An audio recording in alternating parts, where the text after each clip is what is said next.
This is Mahri, success coach, angel tarot card reader, and reconnective healer, coming to you from the base of Mount Shasta in McLeod, California. Hi everyone, I'm Dr. Steve Simpson. I'm a mind coach, hypnotherapist, and fellow of the Royal Society of Medicine.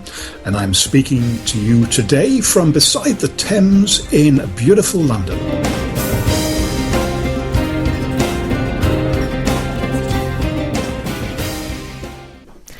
I've been so looking forward to this show, Dr. Steve, because today we continue our discussion on luck. And one of the ingredients from your recipe for luck, part of the 3-part, havening, heart math, and now a roll on the drums, today's subject, hypnosis, which, for those who are not aware, this is an altered state of consciousness that can be induced by the self or by another person, and during which conscious control is relaxed, making the contents of the unconscious more accessible. Hypnosis. I've been told that I have a hypnotic voice. What do you think, Dr. Steve? Bark like a dog. Meow. Well, actually, to be quite honest, you do have a hypnotic voice, and I'm sure we're going to talk more about the voice later in the show.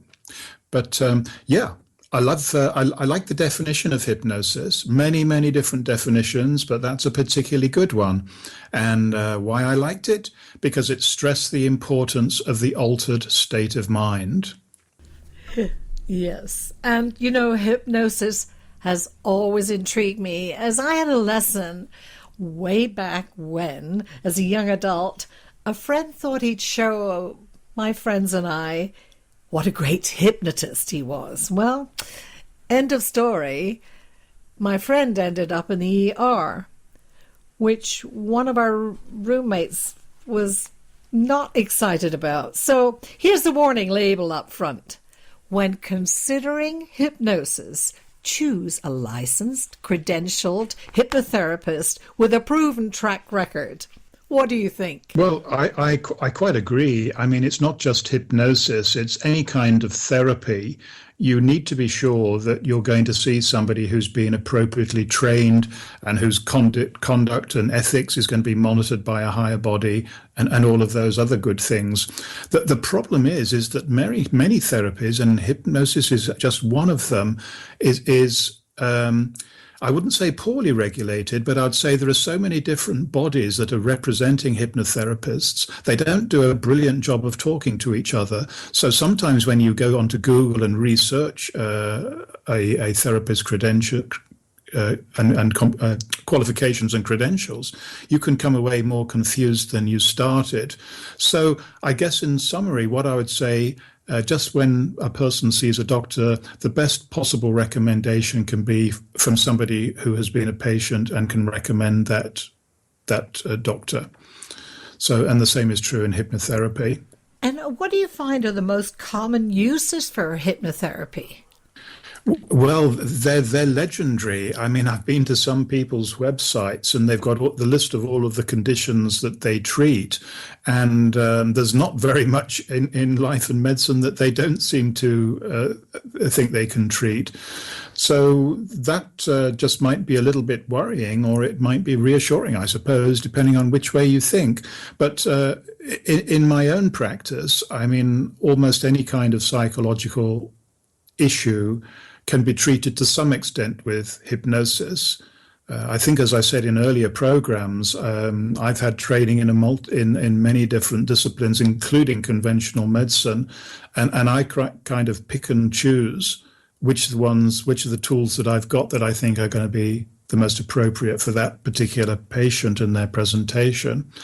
But certainly common ones now are, addictions, giving up smoking, weight loss. The hypnotherapy gastric band is incredibly popular with people, and other phobias, fears of public speaking, confidence issues, depression, you name it, irritable bowel syndrome, myalgic encephalitis.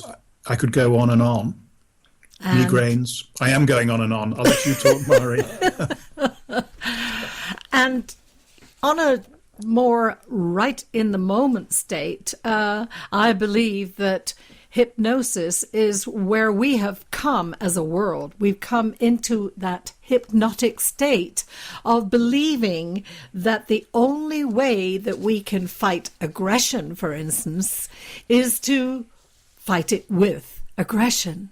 And I say, no, get out of that hypnotic state. Let's find a positive solution. Let's fight aggression with compassion. Yeah, I agree. And going back to the I mean, I'd never considered hypnosis in those terms, but going back to your definition, aggression is an altered state of consciousness, just as compassion and forgiveness are altered states of consciousness. So it can be good or bad. It's yin and yang, like so many things in life. And we've all seen, and especially we've talked about the positive results brought about by compassion and forgiveness. And we've had many in our personal lives to give us examples to bring about that luck that we're looking for. We all look to have something change. And the one thing that I have noticed when I ask people, what do you want most in life right now? The main answer that comes up is peace. Yeah, I had never thought of it in those terms either. But you're absolutely right. I mean, other things that people say they want is they want happiness, and of course that probably does mean peace. And it's a shame that so many people are searching for it, and unfortunately are not living in a part of the world where they can get that most basic human requirement of peace. And I do have to ask you, what is your feeling about karma? How does this figure in hypnosis? You're asking me some really tough questions this week. I must have upset you in the last show. Not at all. But okay, karma. Well, to me, I mean, it's a Buddhist term, and in a traditional Buddhist sense, it means that if you've done bad to somebody else in a previous life, you're going to be born next time round as a frog, or you're going to have a very tough life because basically you've deserved it. I don't go along with that model, and I'm not sure that many Buddhists do either now.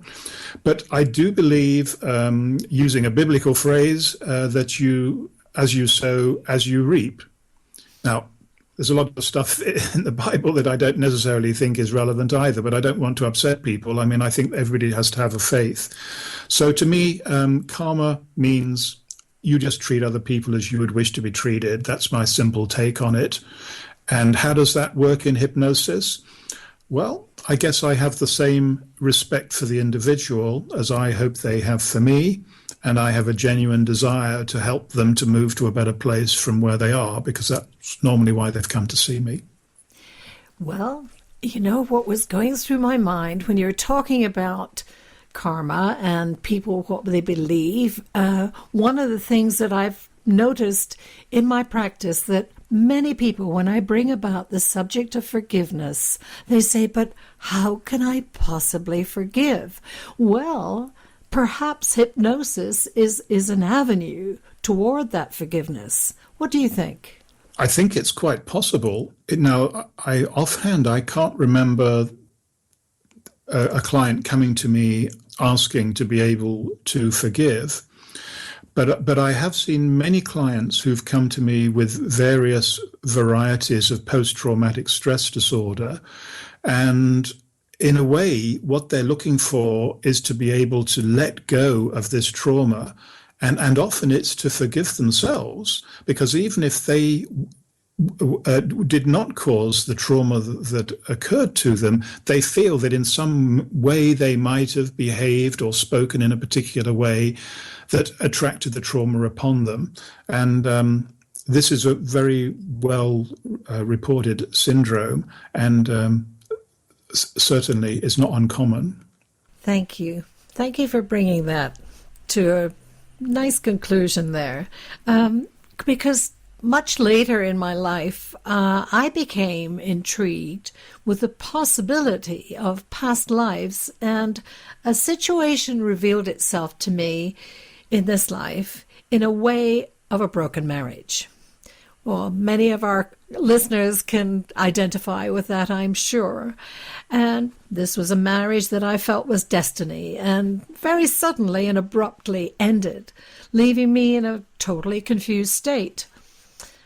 Because at the time that we both had a feeling of deja vu, and I never dreamt of us not being together. So after considerable soul searching and therapy sessions, I found a past life regression hypnotherapist and had an amazing and confirming result.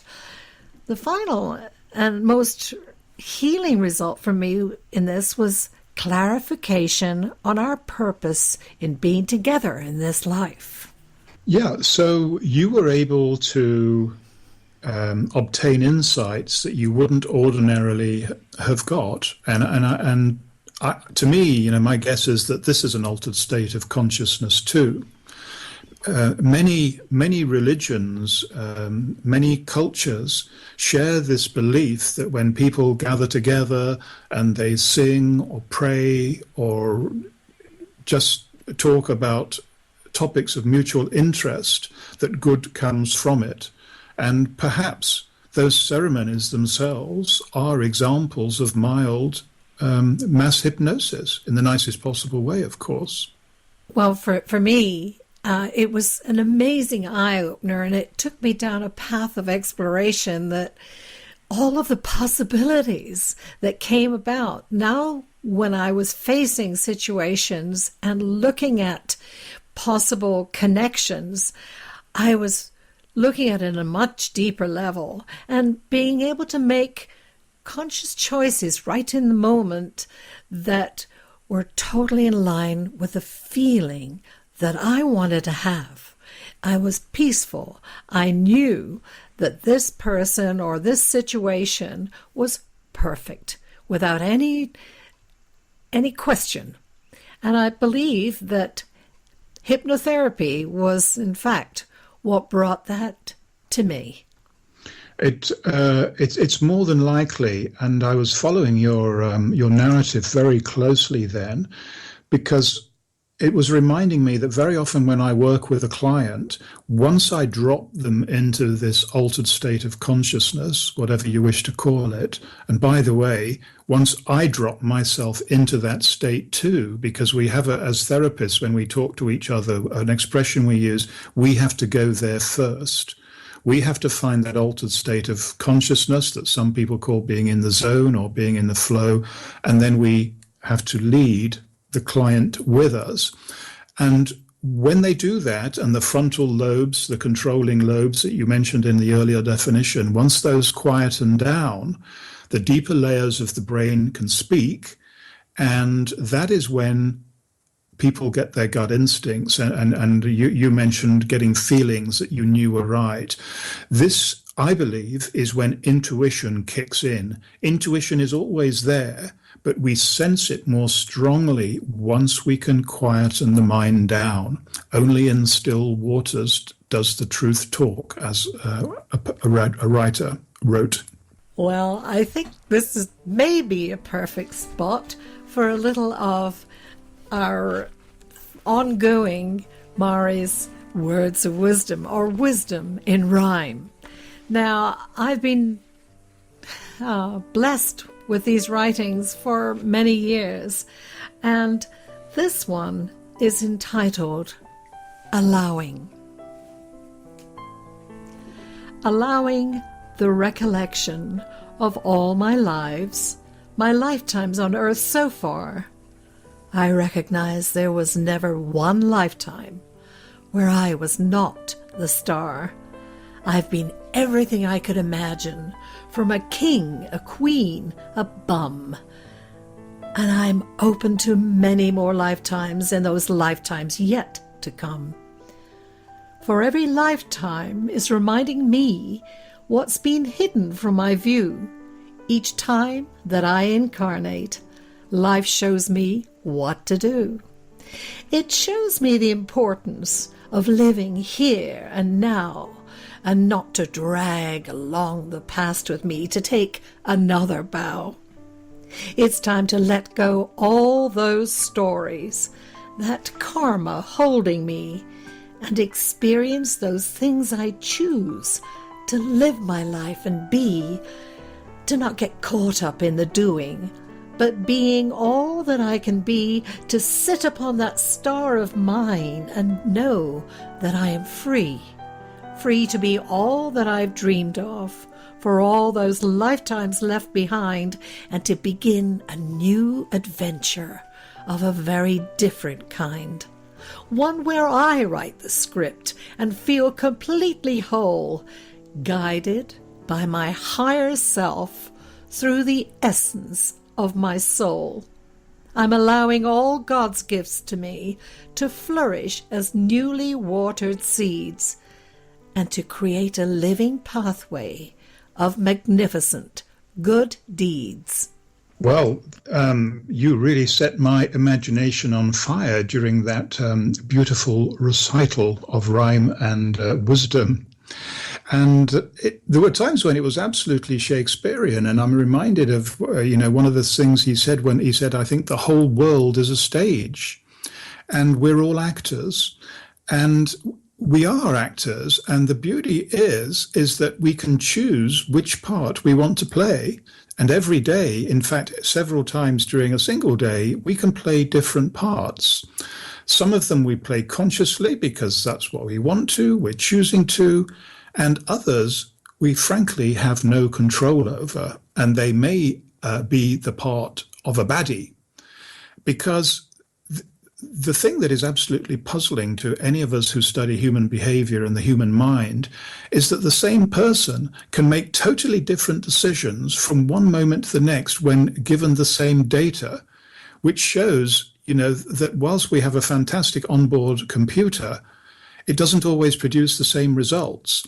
And so what is the thing that is different? The thing that's different can only be our state of mind. Sometimes we process information and we come up with right answers that are congruent, and other times we make complete idiots of ourselves. And if we could only crack that one, wouldn't our lives be so much easier?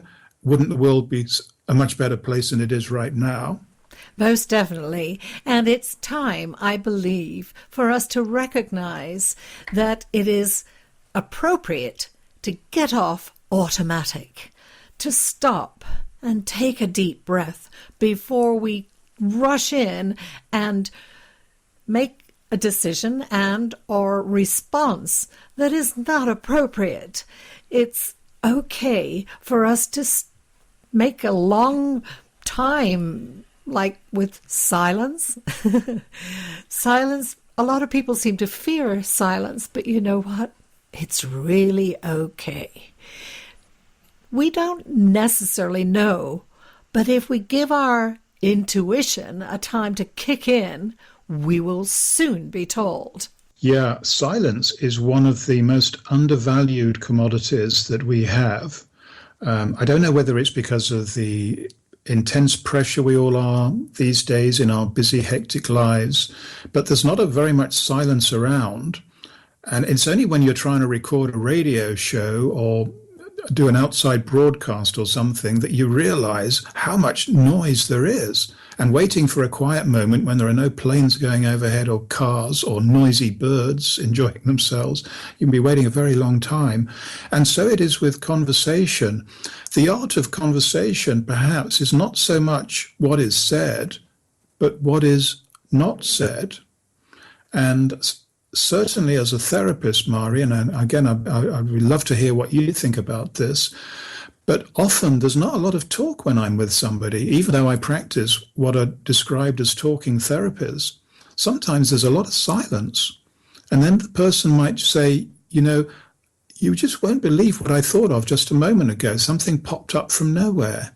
Well, of course, I do believe them. And that's why, for once I was being able to bite off my tongue and just let the mind churn stuff. Excellent. I know that in the coaching business, that one of the things that I do on a regular basis is restate what my client has said so that they can hear, oh, I actually said that.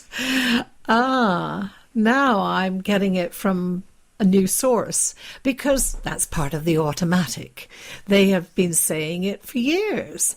And when I say, oh, you said so-and-so and such, and they'll, oh, did I really? Yes, you did. And it's amazing how quickly they jump into that place of, oh, I almost did it again. Or, they notice, they become aware. And that's what it takes to get into that place of creating our luck.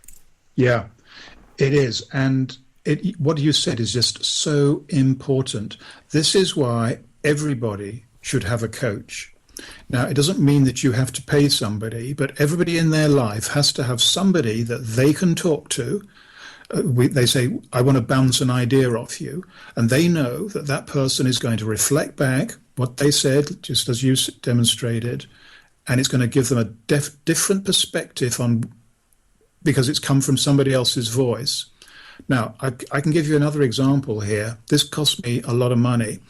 I've given up counting how much my training in medicine and all of the other things that I've learned has cost. If I knew the total cost, it would make even more of my hair fall out, Mahri, and we don't want that to happen on air.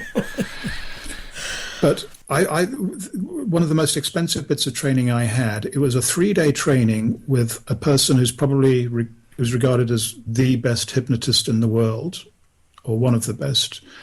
And we were allowed to present to him 10 questions, which we planned in advance, 10 of the toughest questions that we had that we didn't know the answer to. And one of my questions was, I'm a pretty good hypnotist, but I'm lousy at doing self-hypnosis. Can you help me? That was my question. And he called me to sit next to him. And he just looked at me and he said, in whose voice specifically are you using when you are attempting self-hypnosis? And as soon as he said that, I kicked myself. I just realized I'd spent 10% of my fees on this one question, and he didn't even need to say any more than that. Because the truth was, as is most people, when I was doing self-hypnosis, I was listening to my own voice in my head, telling me to do stuff. Keep calm, Steve. And guess what? It wasn't working. So as soon as I used somebody else's voice, like my wife or a friend or somebody that I really respected, I certainly got an awful lot better at self-hypnosis, and I still do this. So that is definitely a very practical tip that we can pass on straight away to our listeners. Please don't always listen to your own voice. Get another voice, pay for another voice, or imagine another voice.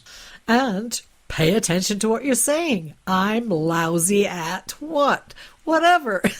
Stop it. Drop it. I always say to my clients, okay, time to drop it, just like a dog.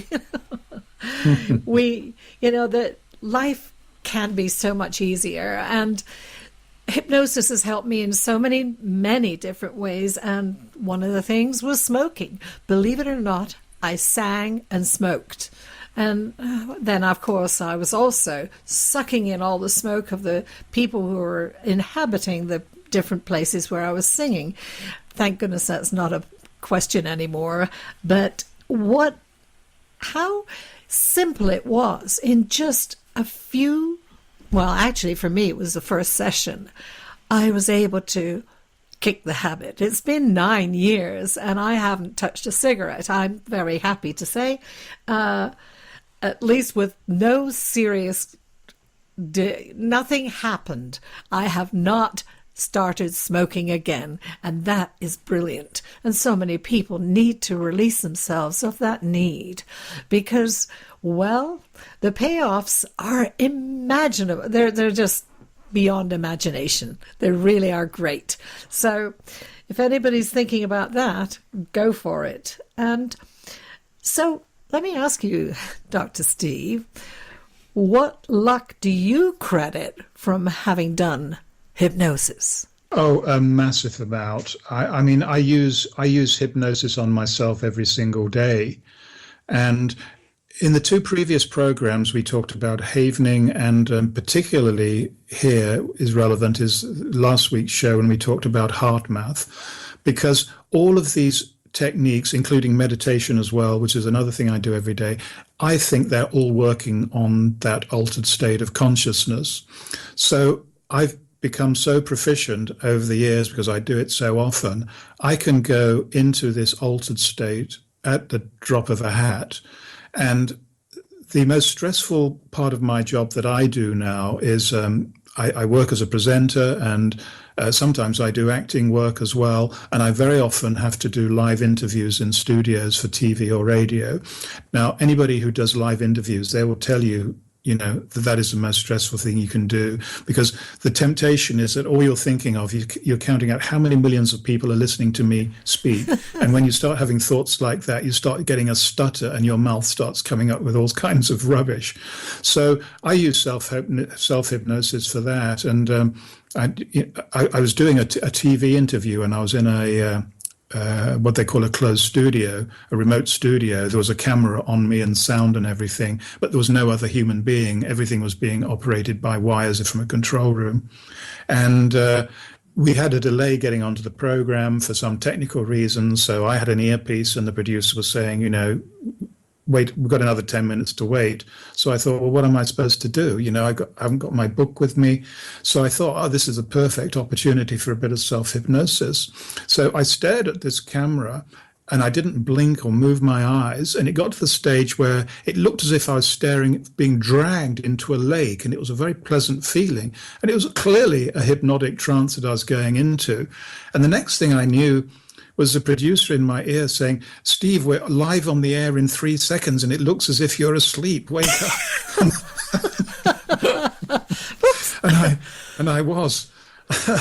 So I had 3 seconds to get my brain back into a fairly normal brain again, and the interview worked well, but I'm glad that he woke me up first.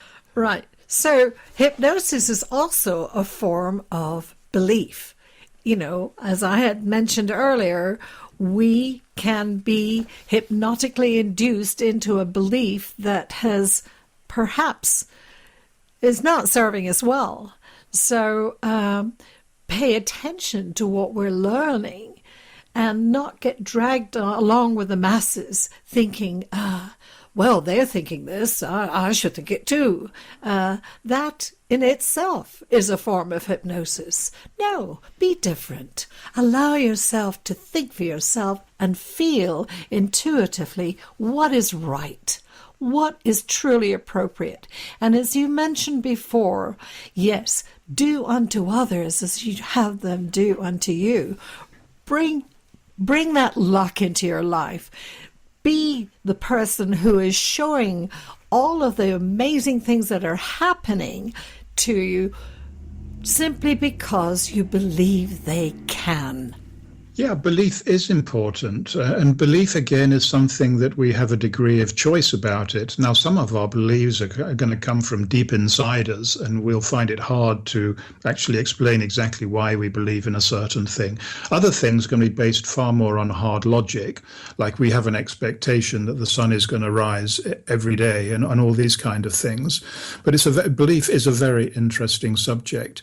And because it is so nebulous and probably held in such a deep part of our reptilian brain, it is open to influence, and that influence can either be benign or malign.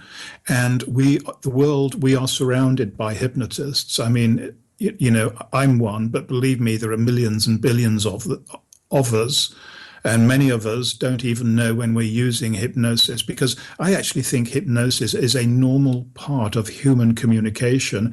It's just that it is, as we have learned to speak so eloquently. I mean, our voice box was one of the last things we evolved. We managed to communicate with each other, and before we had a huge vocabulary of words and verbs to describe our feelings and emotions. So, yeah, people who do advertising, they're hypnotists, and politicians are experts. They know how to to get a mass response from people. They know how to say and do things that are going to resonate. And again, it can be for good or not for good. And then when I think about my clients who are quick to mention, oh, Mahri did this for me, I have to stop them and say, okay, now, where did you get to choose your understanding of that? What makes you think that I am in charge of your life? I'm not. This is very, very important as you go forward. I don't want you to be a mini-me, although you can take from examples some of the things that I've shown you in my life, but turn them around and use them in your life and take credit. That's the most important thing, that you take responsibility, not put it onto someone else. This is not about that.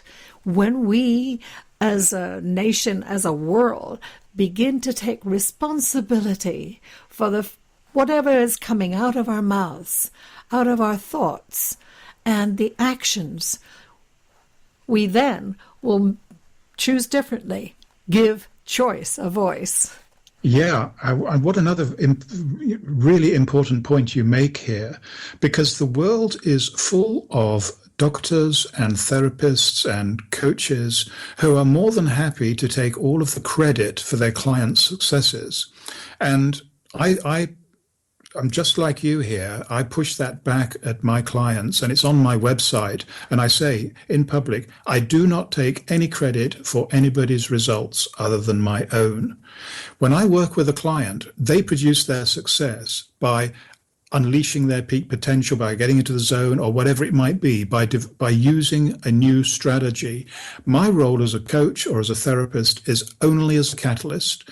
I'm there to help that transformation take place, but I do not produce it. And the same thing goes with healing on every basis.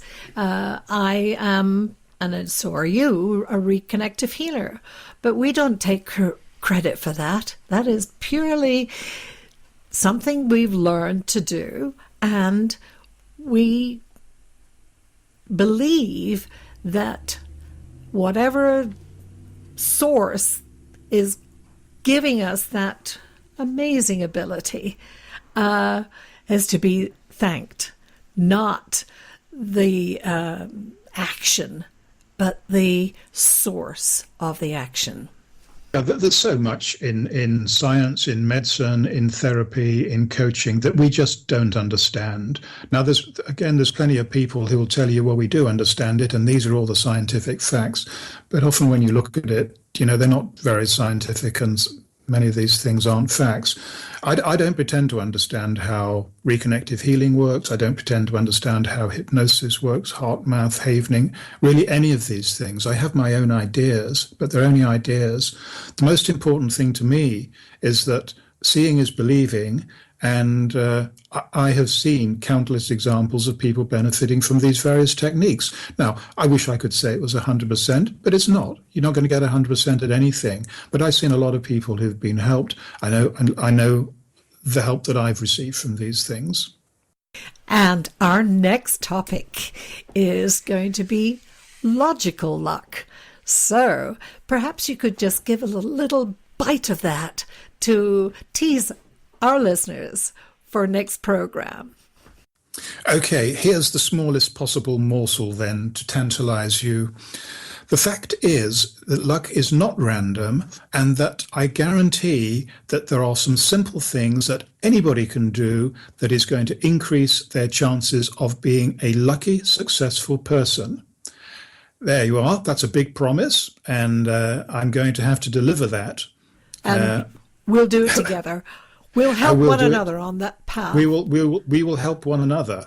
And so I'm really looking, that's another we look forward to all of these shows, don't we? But listeners, please make sure you tune in. You know where to find us on iTunes and all the rest of it, because, these shows can only just get better and better and more interesting. Thank you, Dr. Steve. Till next time, logical luck. Yeah. Goodbye to all of you. Have a great week. Angel Corner Retreat Radio is produced by Happy Radio Network in our studios in McLeod, California. Thank you for listening.